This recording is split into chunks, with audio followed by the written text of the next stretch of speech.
We have new developments for you this morning in that brazen daylight heist at the Louvre Museum. French authorities now say more arrests have been made in connection to that robbery.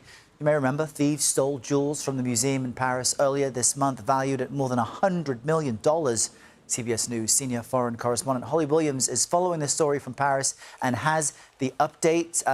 Holly, we're all wondering how this was even possible. What is new on the people now in custody? Good morning, Errol. There's lots of news. 5 more suspects have been arrested in connection with the heist here at the Louvre Museum. That was announced by the French authorities this morning. 2 other suspects were arrested on Saturday, in fact, late Saturday night.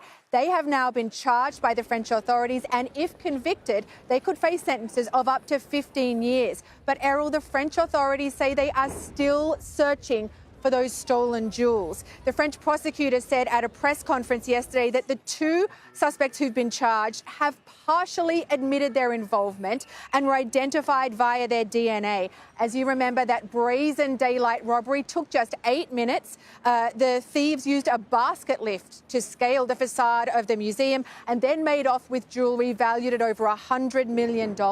Now, both of the 2 suspects who've been charged have criminal records. They are in their 30s, and they come from one of Paris's more deprived neighbourhoods. One of them was arrested at the airport just before attempting to fly to Algeria in northern Africa. But the prosecutor said yesterday that there was no evidence so far to suggest that this crime was an inside job with an accomplice working here at the Louvre.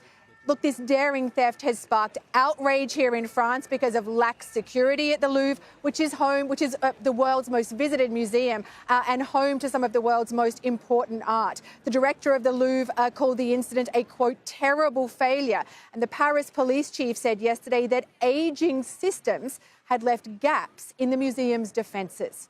Errol. Interesting to hear. They do not think it was an inside job, which I was wondering, but it's early in the investigation. Holly, thank you for all the latest from Paris.